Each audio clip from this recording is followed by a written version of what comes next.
ইয়াউমিল আখির, the day of judgement, আখিরাতের প্রতি তাদের বিশ্বাস।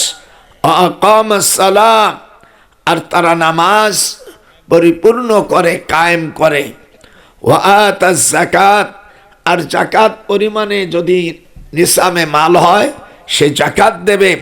তারপরে আল্লাহ বলছে ওয়ালাম ইয়াখশা ইল্লাল্লাহ, আল্লাহ ছাড়া সে কাউকে ভয় করে না। উলামা কেরাম যারা আছেন, আমি প্রত্যেকটা কথা কোরআন এবং হাদিস ছাড়া যেন আমি বাইরে না কথা বলি, আল্লাহ পাক যেন আমাকে কোরআন হাদিস দিয়া কিছু বলার তৌফিক দান করে, যেরকম আমিন। তাহলে প্রথম হলো ঈমান আনতে হবে আখিরাতের প্রতি। এরপরে সেই লোকটা নামাজি হতে হবে, যেহেতু কিয়ামতের ময়দানে তাকে নামাজের প্রশ্নই করা হবে। মা সালাকাকুম ফি সাকার, আল্লাহ রাব্বুল আলামিন বলবেন তুমি এখানে আসছো কেন? দোজখী যারা, তারা জবাব দেবে ক্বালু লাম নাকু মিনাল মুসাল্লিন, আমরা দুনিয়া নামাজি ছিলাম না। আমরা দুনিয়া নামাজি ছিলাম না। তারপরে বলবে আর তোমরা কেন আসছো? তারা বলবে ওয়ালাম নাকু নুতঈমুল মিসকিন, আমরা গরিবদেরকে সাহায্য করি নেই, খাওয়াই নেই, নিজে খাইছি পিঠে বানাইয়া ফ্রিজের মধ্যে থুয়ে নষ্ট করছে, কিন্তু গরিবকে দেই নেই। 3 নম্বর অকুন্না নাখুদু মাআল খায়িদিন, আর আমরা যখন ইসলামের দিকে ডাকত তা সেই ডাক আমরা প্রত্যাখ্যান করেছি। 4 নম্বর, আমরা আখিরাতে বিচার যা হবে এই বিচার দিবসকে আমরা অস্বীকার করেছি। একথা আমার না আল্লাহর। আমাদের দেশের অনেক উলামা ভাইরা আমরা বলি যে 7টা দোজখ, দোজখ হলো একটা, দরজা হলো 7টা। লাহা সাবআতু আবওয়াব লিকুল্লি বাবিম মিনহুম জুজউম মাকসুম। এনে আমাদের দেশের মৌলবীরা লেখাপড়া জানে না, ওই যে কার ভাইরা ভাই 7টা দোজখ, 7টা দোজখ না, দোজখ একটা, দরজা কয়টা? 7টা। এই 7টা দোজখ দরজারে দিয়ে 7টা দোজখ বানাইছে, এই জন্য লেখাপড়া জানা। আমি যেটা বলছি এটা বানাই না, এটা সূরাতুল হজরের 14 পারার ভিতরে 45 নম্বর আয়াত। আমি এই বইটা জীবনের ডায়েরি, জীবনের পাসপোর্ট। দেখবেন আপনারা যারা বিদেশে যান, আপনার এই পাসপোর্টটা শো করতে হয়। জিজ্ঞেস কর অফিসার নাম কি, নামের সাথে যদি পাসপোর্টের না মিলায় আউট। তারপরে আবার এখন চুরি করার কোনো কায়দা নাই। তোমার নাম কি, বাবার নাম কি, সবগুলো সেখানে ইনক্লুডিং থাকে। এরপরে আল্লাহ রাব্বুল আলামিন এই 7টা দোজখ আমাদের দেশের অনেক ভাইরা না বুঝে সুঝে বলছে যে কোরআন মজিদে নামাজ পড়লে বেহেশতে যাইতে হবে, এর কোনো দলিল নাই। একটা গাজাঘরে কথা, নামাজ পড়লে বেহেশতে যাবে এ কথা কোরআন শরীফের মধ্যে আছে। আমি আপনাদের সরাসরি কোরআন শরীফ থেকে আল্লাহ পাকের কথা আপনাদের শোনাব। 7টা দোজখ, এটা একটা দোজখের 7টা দরজা। এই দরজাগুলোর নাম কি, জান্নাতের দরজাগুলোর নাম কি, আমি একভাবে আপনাদেরকে বলবো। আপনারা রাজি আছেন? কার হাত উঠান। রাজি আছেন? জীবন ভরে ওয়াজ শুনছেন, আজকে আপনাদেরকে এ কথাগুলো আল্লাহ যদি আমাকে বলায় আমি বলার চেষ্টা করব। এর আগে যে হাদিস বলেছি সে হাদিসটার তরজমা আগে করে নেই। ওয়ান সাওবানা ওয়া ইন্না মিম্মা আতাখাওয়াফু আলা উম্মতি আইম্মাতিল মুদিল্লিন ওয়া সাতা'বুদু কাবাইলু মিন উম্মাতিল আওসান ওয়া সাতালহাকু কাবাইলু মিন উম্মতি বিল মুশরিকিন। হুজুর এই হাদিসটা ইবনে মাজাহ 3900 52 নম্বর হাদিস, হুজুর সাল্লাল্লাহু আলাইহি সাল্লাম বলেন, আমার উম্মতের উপর আমি আশঙ্কা করছি যে আমার উম্মতেরা অতি তাড়াতাড়ি ওয়াসাতাবুদু কাবাইলু মিন উম্মাতিল আওসান ওয়াসাতালহাকু কাবাইলু মিন উম্মাতি বিল মুশরিকিন। আমার উম্মতেরা গুমরা হয়ে যাবে, আর আমার উম্মতের থেকে একটা দল তারা মুশরিক হয়ে যাবে। কি হবে? কি হবে? এটা কি? মুশরিক হয়ে যাবে। তারা হুজুরের উম্মত থাকবে না, মুসলমান। সাহাবারা জিজ্ঞেস করলে তারা কি হবে? আরবিতে গ্রামারে সিন সাউফা এগুলো আনকরিবের জন্য, নিকটতম ব্যাখ্যার জন্য গ্রামারে ব্যাপার হয় না। এটা বন্ধু মুখ শোনো, কি শীত ঠান্ডা, বসে থাকো, আল্লাহ আল্লাহ জিকির করো। তো মুশরিক হয়ে যাবে। সাহাবারা বলেন কেন?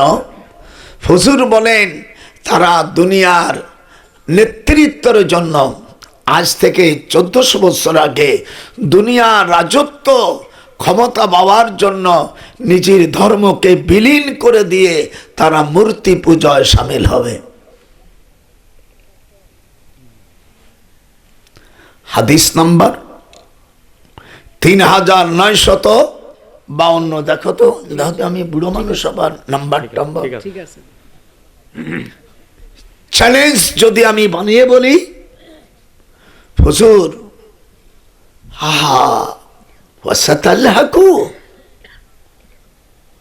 একটু আগে বলছি, নিকটতম কোনো জিনিস বুঝবার জন্য আরবিতে সিন সাউবা ব্যবহার করা হয়।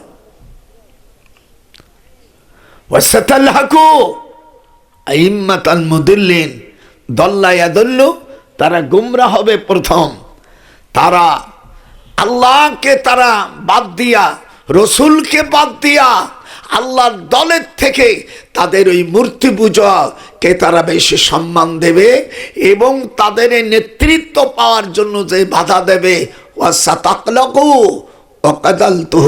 তাকে হত্যা করবে। প্রিয় দেশবাসী, আজ তাই চলছে। একটু ক্ষমতার জন্য মন্দিরে চলে যাচ্ছে, ক্ষমতার জন্য তারা অর্থাৎ স্বাদ গ্রহণ করছে। আমি এই সময় স্মরণ করছি আল্লাহর ওলি আল্লামা দেলোয়ার হোসেন সাইদিকে। সাইদি সাহেব বলছে, পুজো এটা বেধর্মীদের একটা আনুষ্ঠানিক। আমি বলবো এটা কোনো মুসলমান সেখানে যেতে পারে না। আল্লামা সাইদি বলেনি, কথা কন না, আপনারা ইউটিউব দেখেন না? সে উনি বলেছে, আমি 1 লাখ না, আমি কোটিবার বলবো, এটা তাদের, এটা মুসলমানের, এটা কোনো অনুষ্ঠান না। আপনারা বলেন, এখানে যারা আসছেন, কোনো হিন্দু আমাদের ঈদগার মাঠে যাইয়ে নামাজ পড়েছে? একটু জোরে কথা বলবো। যে না বলবে, আল্লাহ তুমি তাকে ধ্বংস করে দাও। বা এখানে আমার কথা রাগ করতেছেন নাকি? আল্লাহকে বাদ দিয়া, আল্লাহ রসুলের কথা বাদ দিয়া তাদের ক্ষমতার উপরে তারা গুমরা হয়ে যাবে। আইম্মাতাম মুদিল্লিন ওয়াসাতালহাকু, বারবার শব্দটা সিন ব্যবহার করছে। হুজুর সাল্লাল্লাহু আলাইহি সাল্লামের 2 চোখ দিয়া পানি বের হচ্ছে। হযরত আবু বকর বলল, হুজুর কান্দে কেন? বলে, এরা আমার উম্মত ছিল, উম্মত থেকে আজ আমার দলের থেকে তারা মুশরিক হয়ে গেছে। বিল মুশরিকিন। একটু ভালো করে দেখেন, আমরা আলেম মানুষ,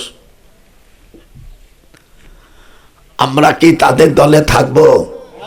হাত উঠো, যে হাত উঠবে না সে কাফের, আর তাকে যে কাফের বলবে না সেও কাফের। ইনায়াতুল্লাহ আব্বাসী সাহেব একটা ভালো কথা বলছে যে তোমরা কাফের হবা তাই আমি কাফের বলছি। তোমরা কাফেরা গণ গণ, তাই তোমাদের গণ গণ কাফের কয়, তা আমার কি দোষ? তোরা কি করিলি নামে মুসলমান হইয়া তোরা মন্দির পাহারা দিলি। আমার সাথে যারা বলবে না তারা ওই গ্রুপ।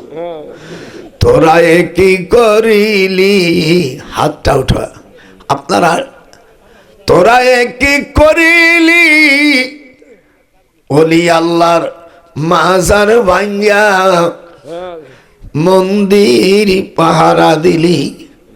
আল্লাহর হাবিব বলেন আইম্মাতাম মুদিল্লিন, যদি কোনো ওলামা আমার একটা শব্দ ভুল ধরতে পারো 10,000 টাকা আমি তোমাকে দিয়ে দেব।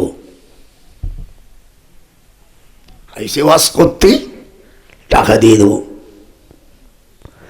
কিন্তু ভুল না ধরলে তোমার জান থাকবে না। আমার মামা শামসুল হক ফরিদপুর রহমাতুল্লাহ আলাই 1937 সালে আমাকে দেওবন্দে ভর্তি করে দিয়েছে। আমার জন্ম হলো 1927 সাল, আমার 10 বছর বয়স যখন। আপনারা জানেন আল্লামা শামসুল হক ফরিদপুর রহমাতুল্লাহ আলাই কেমন আলেম, এদেশের ওলামাদের কাছে শুনে, যিনি বুখারী শরীফের সর্বপ্রথম বাঙালি জাতির মধ্যে আমার মামা সর্বপ্রথম উনি অনুবাদ করে। বেহেশতে জোর এর অনুবাদ আমার মামা করেন। ফরহুল ইমান, ইমানের 77 শাখা, এর ব্যাখ্যা আমার মামা লেখে, প্রায় 300 বই লেখে। আহা, যার জীবনে যিনি 500 বার আল্লাহ রসুলকে স্বপ্ন দেখেছে। আপনারা জানেন আছেন কয়শো বার দেখছেন? হ্যাঁ, ঠিক ঠিক ঠিক বলছে। দেখবা কি করে? যারা মন্দিরে যায় ওরা তো মুশরিক। আমি সেদিনকে দেখি যে দেশে ঠাকুর যদি না থাকে তো এদের মধ্যে ঠাকুরের দায়িত্ব তারা পালন করবে। ঠিক। এ মুশরিকের বাচ্চা, তুই কেমন করে বললি? তুই বলতি যে আমি একটা মসজিদ বানাবো।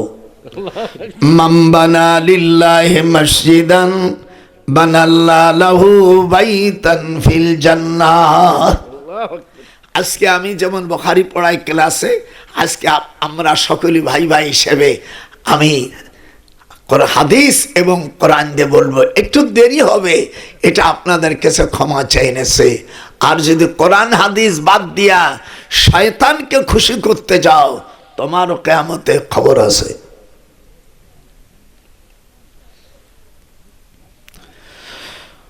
আল্লাহ রাব্বুল আলামিন বলেন,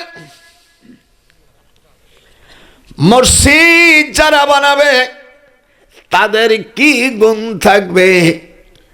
এর পরের আয়াতে আল্লাহ বলেন, আজআলতুম সিকায়াতাল হাজ্জ ওয়া ইমারাতাল মাসজিদিল হারাম কামান আমানা বিল্লাহ।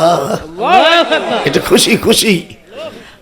হুজুর বলছেন উনি মসজিদে নববীতে উনি মেরাজের থেকে আসার পরে হিজরত করার 1 মাস 8 দিন পরে মদিনা শরীফে সর্বপ্রথম মসজিদ হয় মসজিদে কুবা। এখানে যারা হজ করেছেন, যারা মদিনায় গিয়েছেন, হুজুর বলেন মান তাতাহারা সালাতা বাইতান কারাকাতাইন, যারা পবিত্রতার সাথে 2 রাকাত নামাজ মসজিদে কুবায় পড়বে, আল্লাহ পাক তাকে একটা কবুল উমরা হজের নেকি দেবে। আমি দোয়া করি বুড়ো মানুষ, আল্লাহ পাক যেন আপনাদের আল্লাহর ঘর এবং আমার কলেজার নবী রওজা মদিনাতুত তৈয়বা যাওয়ার তৌফিক দেয়। যেরকম আমরা ওই মূর্তি পূজার সাথে নাই, আমরা রসুলের পক্ষে আছি। একটু হাত উঠান। আল্লাহ, আমাদের দলটা কি, আমাদের দলটা কেমন হবে? আমি ইনশাআল্লাহ একটু আজকে অনেক টাইম নেব। আমি এই বছরে যত টাইম নেইনি, আজকে 4টে জলসা, তারপরও ইনশাল্লাহ আমাদের প্যান্ডেল ভরে গেছে। আলহামদুলিল্লাহ বলবেন না? দেখ, আপনার মানুষ দেখে খুশি হয়েছেন না? হ্যাঁ। আল্লাহ রাব্বুল আলামিন বলেন, তোমরা কোন দল? উলাইকা আনহুম, ওরা ওই দল।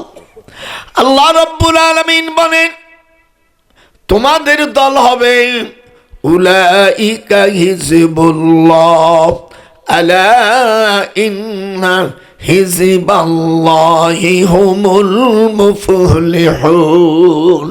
তোমরা হলো আল্লাহর দল। কোন দল? আল্লাহর দল। আরে জানো কোন দল? আমাদের কারোর দল আছে খাজুর গাছের দল, কেউ আছে লতা গাছের দল, কেউ আছে কাস্তির দল, এরকম বিভিন্ন দল আছে। আর আল্লাহ বলছেন, তোমরা যদি জান্নাতে যেতে চাও তোমরা বলবে আমরা হিজবুল্লাহ। এটা যেরকম কি, এটা দুই হাত উঁচু করো, আমরা কিসের দল? আমাদের দলটা কিসের? হিজবুল্লাহ। এ কথা আমি বলিনি, কোরআন শরীফের মধ্যে বলছে। কোরআনে যেটা থাকে সেটা বলবেন না? আজকে আকিমউদ্দিন জাকায় আকিমুল হিন্দু হইছে।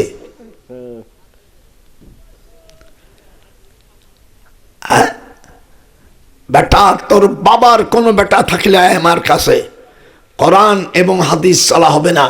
আমাদের দল হলো হিজবুল্লাহ। এটি যেরকম, এই কথা আমার না আল্লাহর। এটি যেরকম কার? এখন এই আল্লাহর দলের চাইতে যদি তোমার দলটা তুমি বড় মনে করো, তোমার ফয়সালা তুমি দাও, আমি তোমার ফয়সালা দিতে যাব না। আর একটা দল আছে, সেই দলের কথা আল্লাহ বলছেন, আলা ইন্না হিজবাশ শাইতান। আল্লাহ বলে আর একটা দল আছে শয়তানের দল, তাদের অবস্থা কি হবে? হুমুল খাসিরুন। যারা শয়তানের দল তারা ক্ষতিগ্রস্ত হবে। এখানে ওলামায়ে কেরাম বলেন, আমি কথাটা কি নিজে বানাইছি না আল্লাহ বলছেন? এটা হয় জোরে হাত উঠা, শয়তানি সব ছাড়। একটা দল হলো শয়তানের দল, আর একটা দল কার? আমরা কোন দল? আল্লাহর দলে থাকবো। সেই দলে থাকবে লা ইলাহা ইল্লাল্লাহু মুহাম্মাদুর রাসূলুল্লাহ। আর আকিমউদ্দিন হবা তখন তোমরা, আর যখন মুশরিকদের নেবা তখন হব আন আকিমুল হিন্দু। কিয়ামতের ময়দানে এদের কি অবস্থা হবে? এই জন্য আল্লাহ বলছেন, তোমরা যারা হিজবুল্লাহ হবা তারাই হবে কদ আফলাহাল মুমিনুন, তারা হবে নেককার, তারা হবে মুমিন। আর সেই মুমিনের খাসলাত কি? আল্লাহ সেই খাসলাতগুলো বর্ণনা করছে, আল্লাযীনা হুম ফি সালাতিহিম খাশিউন। তারা যখন নামাজ পড়বে বিনয়ের সাথে নামাজ পড়বে। আর হাদিসে আসছে, আর তাদের হাত উঠবে ইয়ারফাউ ইলা শাহমাতি উযুনাইহি। এই হাদিসটা মিশকাতুল মাসাবি মূল মিশকাতের ৭৬ পৃষ্ঠা ১৮ লাইন পরে ওয়াইল ইবনে হাজার রাবি বর্ণনা করেন, ইয়ারফাউ ইলা শাহমাতি উযুনাইহি। আমার কান ধরছে, আপনাকে ধরতে গেলে আমার মারতেই পারবেন, এই জন্য আমি ভয়তে আপনাদের বলবো না, আমি নিজে কান ধরতেছি। আল্লাহর হাবিব বলছেন, নামাজ যখন পড়বে সল্লু কামা রাআইতুমুনি উসাল্লি। আর তোমাদের হাত উঠার বৃদ্ধ আঙ্গুল, এই বৃদ্ধ আঙ্গুলের নাম হলো এবাহাম, সাবাবা, ওয়াস্তা, বেনশির, খেনসির। হাতে ৩১৩টা দাগ আছে, এর একটা দাম আপনাদের দেশে কোনো আলেমর জানা নাই। ৩০০ দাগ আছে। এমনি দেখবেন সেদিনকে নামাজ পড়তেছে, ইমাম নামাজ পড়তেছে,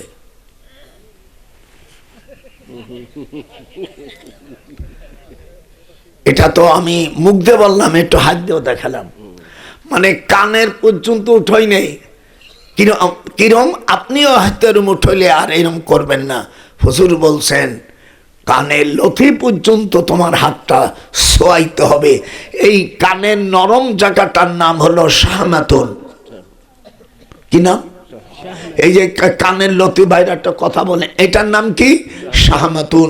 অর্থাৎ কানের লতি পর্যন্ত পুরুষদের জন্য, আর মেয়েদের জন্য কাত পর্যন্ত। ইয়ারফাউ ইলা ইবহামাইয়া, এভাম মানে অর্থাৎ কাত পর্যন্ত মেয়েরা উঠবে। এই জন্য নামাজের মধ্যে তার তিলির ব্যাপারে নারী আর পশুর কিছুটা পার্থক্য আছে। আপনি লামোজাবি হন, আপত্তি নাই, রফাইদান করতেছেন করেন, কিন্তু সেটা কানের লতি পর্যন্ত সহায়িত হবে, নাহলে নামাজ সুন্নাতের খেলাফ।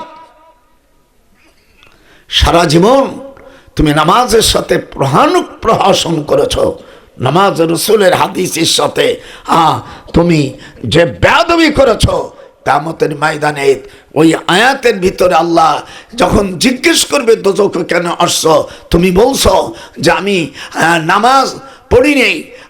নামাজ যে পড়বে না কিয়ামতের ময়দানে তার দেহটা কায়েত হবে না। আল্লাহ বলছে তুমি মিথ্যা বলছো। তখন বান্দা আল্লাহর সামনে মিথ্যা কথা আবার বলবে, যেন আমি নামাজ পড়ো। আল্লাহ বল তুমি সিজদা দাও, তখন সে সিজদা দিতে পারবে না, তখন হাত উঠাইতে পারবে না। এই একটা মশলা শিখলেন যে আমরা পুরুষ জাতির যারা আছে, সে যে হোক, তবলিগ ভাইজান হোক, সে আওয়ামী লীগ হোক, জামাত ইসলাম হোক, বিএনপি হোক, তারপরে অন্য অন্য পার্টি হোক, আর যেখানে হোক, পুরুষ হলে তার হাত বৃদ্ধ আঙ্গুল কানের সাথে ঠেকাইতে। আপনারা কোরআন ছুঁয়ে বলেন আল্লাহকে কসম করে যে জীবনে নামাজ পড়ছেন কিভাবে? আবার অনেক সময় দেখবেন ইমাম সাহেবই নামাজ পড়ে কায়দায়।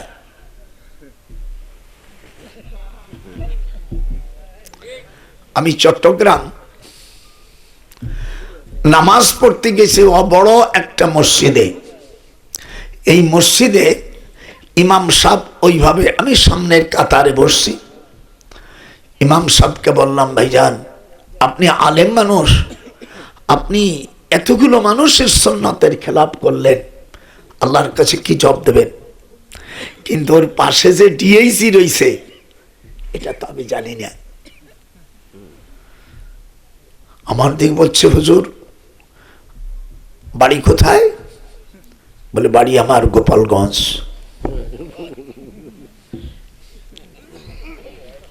তাকাইছেন, আমার দিক তাকান কেন? আমি তো সেক্টর কমান্ডার পিএস। আমরা এদেশকে যদি স্বাধীন না করতাম তোমরা আজকে ডিআইজি হতে পারতে না। উনি বলে মাওলানা সাহেব ঠিক। বলে আপনার ইমাম সাহেব বেকায়দা একটা যে আমল করে ফেলেছেন, আমি তো সন্দেহ হই যে আপনাদের দেশে আপনার এই যত লোক এই মসজিদে, চট্টগ্রাম সবচেয়ে বড় মসজিদ, আর সেই মসজিদের ইমাম সাহেব এরকম যদি নামাজ পড়ে কিয়ামতের ময়দানে আল্লাহ রসুলের সামনে কি করে মুখ দেখাবে? দেশ এবং প্রবাসী যারা আপনার আমার শুনতেছেন, এই হাদিসটা রয়েছে মিশকাতের, অরিজিনাল মিশকাতের আরবি নুকসার ৭৬ পৃষ্ঠা 18 লাইন পরে হাদিসের রাবে ওয়াইল ইবনে হাজার। একটা মসলা যদি কেউ শেখে, মাজালিসুল ফিকহে খায়রুম মিন ইবাদাতিন ৬০ সানাতা। বাজানে দিক টাকা হাদিস শুন। আজকে হুজুর বলছেন একটা মসলা যে শিখবে, আল্লাহর হাবিব বলছেন ৬০ বছর বন্দিগি করলে, নফল বন্দিগি করলে যে নেকি হবে সম পরিমাণে নেকি হবে। এই যে আমি হাদিসটা বলছি, তরজমা বললাম, আপনাদের মনে কেমন লাগলো? তাই কোন আসতে বললো অসুবিধা আছে, কেমন লাগলো?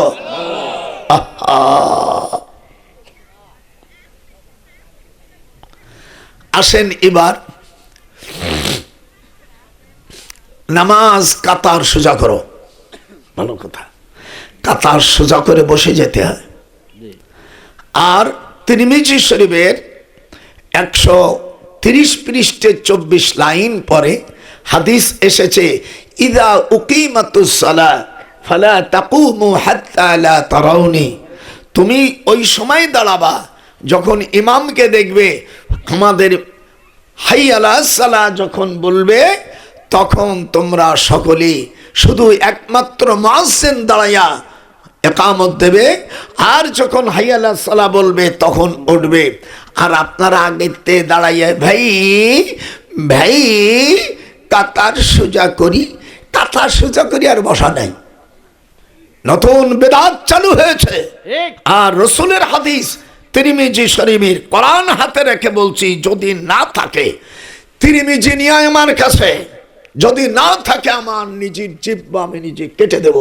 হুজুর বলছেন ইদা উকিমাতুস সালাহ ফালা তাকুমু হাত্তা লা তারাউনি। তা আমরা কোরআন হাদিস অনুযায়ী নামাজ পড়বো না ভাই? কথা বলবো না? হ্যাঁ, গেল। এবার বাবু সালাতি আলা নবী সাল্লাল্লাহু আলাইহি ওয়াসাল্লাম, এই হাদিসটা ৮৬ পৃষ্ঠা মিশকাত শরীফে। বাবু সালাতি, আগে ভালো করে তারকিব করেন, বাবু সালাতি আলা নবী সাল্লাল্লাহু আলাইহি ওয়াসাল্লাম। রাবি আব্দুর রহমান ইবনে আবি লাইলা উনি বলছেন কাইফা নুসাল্লিমু আলাইক, কিভাবে আপনাকে সালাম দেব? হুজুর বলেন কুলু, কোন জায়গায় ফাকুলু আছে, কোন জায়গায় কুলু আছে। তোমরা বলো আল্লাহুম্মা সাল্লি আলা মুহাম্মাদিন ওয়া আলা আলি মুহাম্মাদ। আপনারা যারা নামাজ পড়েন এরকম দোয়া পড়েন? একটু জোরে জোরে ভাই পড়েন।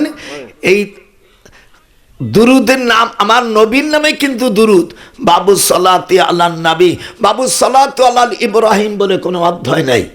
কিন্তু এই দুরুদের শেষে, দুরুদের প্রথমে আমার নবীর নাম আল্লাহুম্মা সাল্লি আলা সাইয়্যিদিনা মুহাম্মাদ ওয়া আলা আলি মুহাম্মাদ। এই মুহাম্মদ কার নাম? আমার। কথা বলে।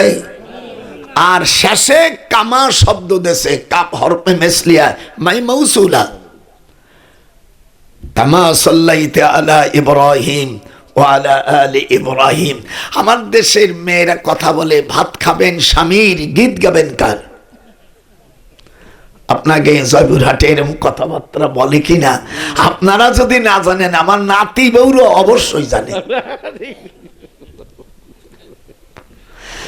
যার জন্য তুমি শিনলি খাইলা মোল্লা চিল্লালা, আরে ও রে কোথা আয় রে আমার দয়াল মুর্শিদি, একবার দেখা দে।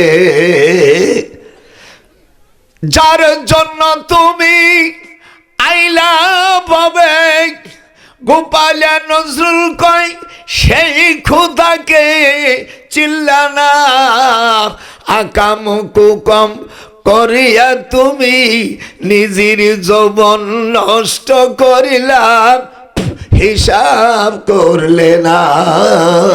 যেই খোদা তোমাকে আল্লাহ ভাবে সেই খোদাকে চিল্লানা, মিনহা খলাকনাকুম। এটা হাত উঠা, হাত উঠা। আজকে ওয়াজ দেব কঠিন ওয়াজ, যাতে আর জীবনে দাওয়াত না দিস।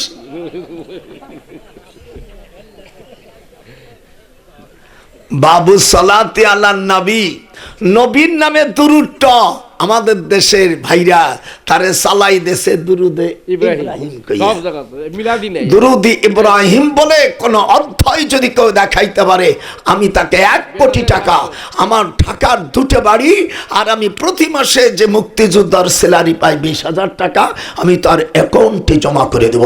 চ্যালেঞ্জ রইল কোরআন হাত দিয়া। দুরুদি ইব্রাহিম বলে কোনো অধ্যায় নাই। এসব লোকেরা বানোয়াট করে নামাজকে মানুষের, এদের সবচেয়ে বড় বাধা হইছে কেন দুরুদ পড়ে। আপনারা জানেন মিশকাত শরীফের শেষ হাদিসটা নোহাইবাদ থেকে রওয়ায়াত, হুজুর সাল্লাল্লাহু আলাইহি সাল্লাম কবরে প্রত্যেক দিন সকাল থেকে সন্ধ্যা পর্যন্ত ৭০,০০০ ফেরেশতারা দুরুদ পড়ে। কত কত ভাই বলেন, কত কত কত কত কত নিয়ে মিশকাত নিয়ে আমার কাছে অরিজিনাল মিশকাত, সকাল থেকে সন্ধ্যা পর্যন্ত ৭০,০০০ ফেরেশতারা দুরুদ পড়ে। আবার ওই ব্যাস চলে গেলি আর একটা ব্যাস আছে, তারা রাত ভরে পড়ে। যারা একবার আসে জীবনে আর তারা কোনোদিন আসবে না। মনটা খারাপ করলেন? যারা দুরূদ পড়ে তাদের একবারে কাফের মুশরিক বিদআত মিদাত সবাই খালি বিদআত। আমি বলি যে তোমরা যে কোরআন শরীফ পড়ো জের জবর দেয়, এটা তো বিদআত। রাসূলি জামানার জের জবর ছিল না, কথা কন না কেন? আর এই জের জবর যিনি দেশে তিনি একজন কট্টরপন্থী হাজ্জাজ বিন ইউসুফ।